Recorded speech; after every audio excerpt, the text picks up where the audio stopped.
আল্লাহ রাব্বুল আলামিন বলেন, ইমানদারগণ বিশ্বাসীগণ, হাল আদুল্লুকুম আলা তিজারা, আমি কি তোমাদের একটা ব্যবসার কথা বলবো? সুবহানাল্লাহ। ব্যবসাকে শিখান। কাফের মুশরিক নাস্তিক রামবামরা আমাদেরকে বলে আমরা ধর্ম ব্যবসায়ী।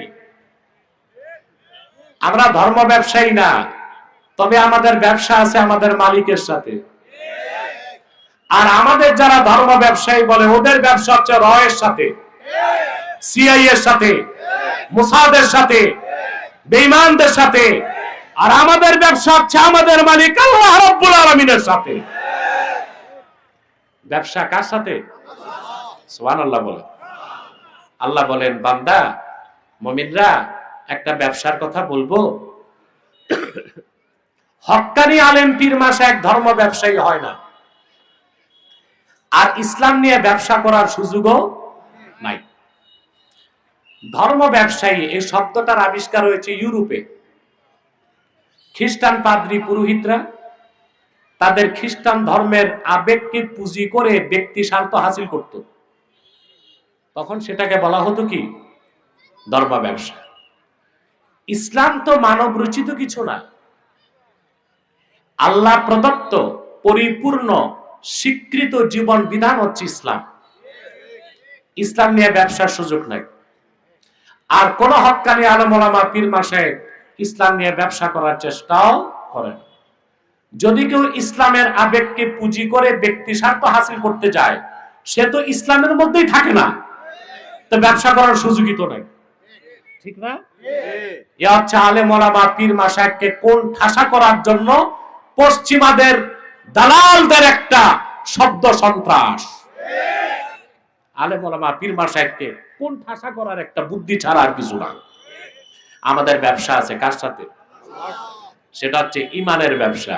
সুবহানাল্লাহ কইবেন না? ব্যবসা কাকে বলে?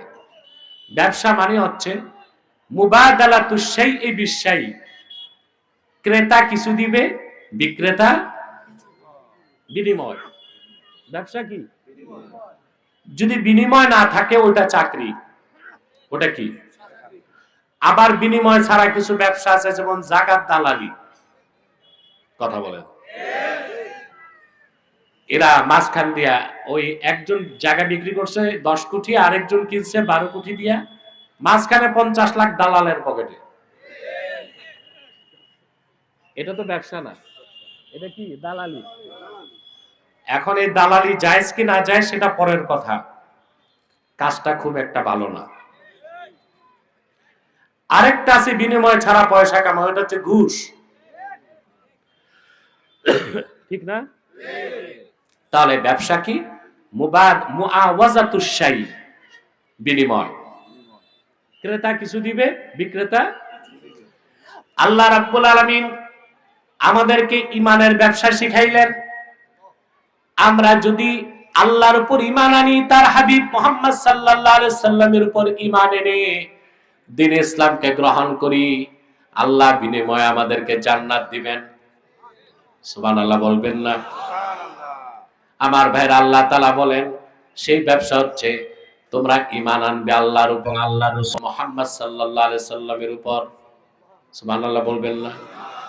তো ঈমান হচ্ছে আল্লাহর তাওহীদকে বিশ্বাস আর মুহাম্মদ সাল্লাল্লাহু আলাইহি সাল্লামের রিসালাতকে বিশ্বাস। সুবহানাল্লাহ বলবেন না? শুধু আল্লাহকে বিশ্বাস করার নাম ঈমান হবে? কথা বলেন। শুধু আল্লাহকে বিশ্বাস করলে ওটা ঈমান হবে? আমাদের মধ্যে অনেক পথভ্রষ্ট মৌলবী আছে যারা মধুর সাথে বিষ মিশায় মানুষের ঈমান নষ্ট করতেছে।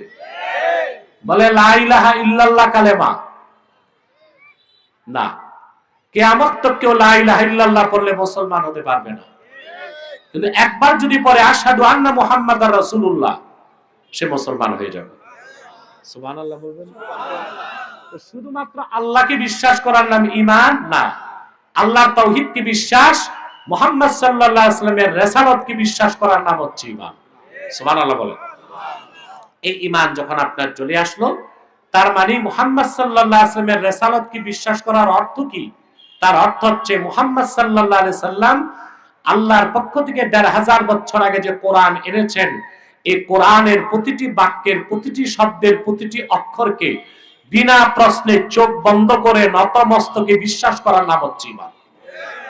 এই ক্ষেত্রে কোনো consideration, any kind of consideration will not be accepted in ঈমান। ঈমানের প্রশ্নে কোনো কনসিডারেশন আল্লাহ কবুল করবেন না। কিন্তু আমলের ক্ষেত্রে তিনি ছাড় দিবেন, আমলের ক্ষেত্রে ছাড় দিবেন। আপনি আমল কম করবেন, আল্লাহ ইচ্ছে করলে আপনাকে মাফ করে দিবেন। কিন্তু আপনি যদি ঈমানের ক্ষেত্রে কিছুটা বাদ দেন, আপনি কখনো মুমিন হতে পারবেন না।